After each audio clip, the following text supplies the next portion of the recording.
मेरे दोस्तों, आज हम इस वीडियो में कोर्ट के अहम फैसले के बारे में बात करने वाले हैं। जी हां, अभी हाल ही में आया 2024 का जजमेंट है, मीरा देवी वर्सेस कंवर सिंह 2024। यह मेंटेनेंस का केस पर था, सीआरपीसी सेक्शन 125। तो बने रहे मेरे साथ इस वीडियो में। मैं हूं Virendra Chauhan from Shaurya solution app. आप इस जजमेंट को यूज करेंगे और आप अपना मेंटेनेंस खत्म करवाएंगे, ठीक है।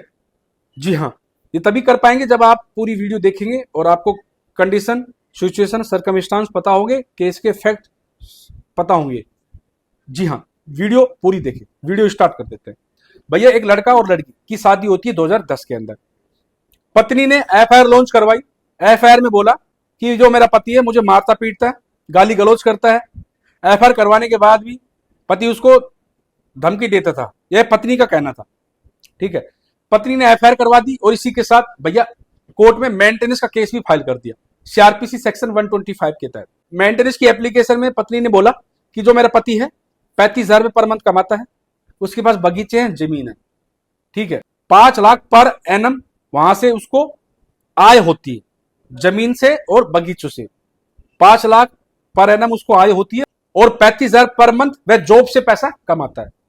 और मेरे पास कोई इनकम सोर्स नहीं है, कोई आय का साधन नहीं है, तो इसलिए कृपया करके मुझे मेंटेनेंस दिलवाया जाए मेरे हस्बैंड से। इस प्रकार से उसने एक पिटीशन डाली पत्नी ने फैमिली कोर्ट के अंदर। ट्रायल कोर्ट ने पत्नी के फेवर में 2000 पर मंथ मेंटेनेंस ऑर्डर कर दिया।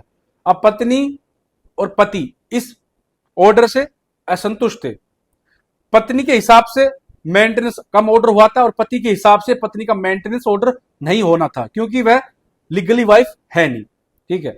तो दोनों चैलेंज करते हैं हिमाचल प्रदेश हाई कोर्ट के अंदर। जब यह matter Himachal Pradesh high court में पहुंचा तो हस्बैंड ने आर्गुमेंट किया, दलीलें दी कि जो मेरी वाइफ है अपने आप को लीगली वाइफ बता रही है मेरी, तो एक्चुअली ये लीगल वाइफ है ही नहीं। जब मेरी वाइफ की डेथ हो गई थी तो ये जो महिला है मेरे टच में आई, धीरे धीरे हमारे बीच में रिलेशन बना और यह मेरे पर फोल्स रेप केस करने की धमकी देने लगी कि मैं तुझ पर रेप का केस लगा दूंगी, नहीं तो तू एज ए वाइफ मुझे एक्सेप्ट कर, पंचायती डॉक्यूमेंट्स में एज ए वाइफ मुझे एक्सेप्ट कर। इस प्रकार से पति ने दलीलें दी और पति ने वेद प्रकाश नाम के एक लड़के की भी गवाही करवाई, जिसकी शादी 2011 में हुई थी इसी महिला के साथ, और कोर्ट से उनका डिवोर्स हो गया था म्यूचुअली, ठीक है। वेद प्रकाश ने गवाही दी कि ये जो महिला है, इस महिला की 2011 में मेरे साथ शादी भी हुई थी। और पति ने यह भी बताया कि जो इस औरत ने 2010 से पहले भी किसी नए लड़के से शादी भी की थी। कहने का मतलब है जो वाइफ ऐसे कह रही है कि 2010 में मैंने इससे शादी की है, 2010 से भी पहले इसकी शादी हो चुकी थी, ठीक है। और दूसरी बात, 2011 में वेद प्रकाश नाम के एक लड़के से भी इसने शादी की थी, ठीक है। और पति ने यह भी एलिगेशन लगाया ये जो महिला है मुझ पर फोर्स रेप केस करने की धमकी देती थी, ब्लैकमेल करती थी। और पति ने यह भी बताया जो महिला है यह मेरी लीगली वाइफ नहीं है।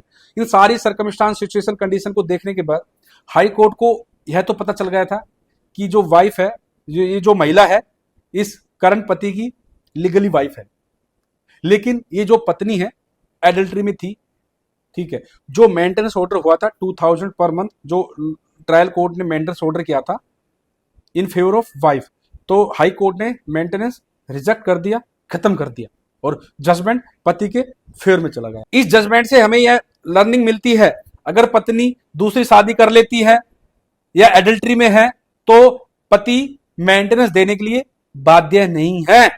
अगर फिर भी लोअर कोर्ट, ट्रायल कोर्ट पत्नी के फेवर में मेंटेनेंस ऑर्डर कर देता है कुछ भी, तो आप हाई कोर्ट, सुप्रीम कोर्ट में जाएंगे और आप इस मेंटेनेंस को खत्म करवाएंगे। जी हां, क्वाश करवाएंगे, को स्टे ले लेंगे। आपको अपने केस को अच्छे तरीके से रिप्रेजेंट करना आना चाहिए।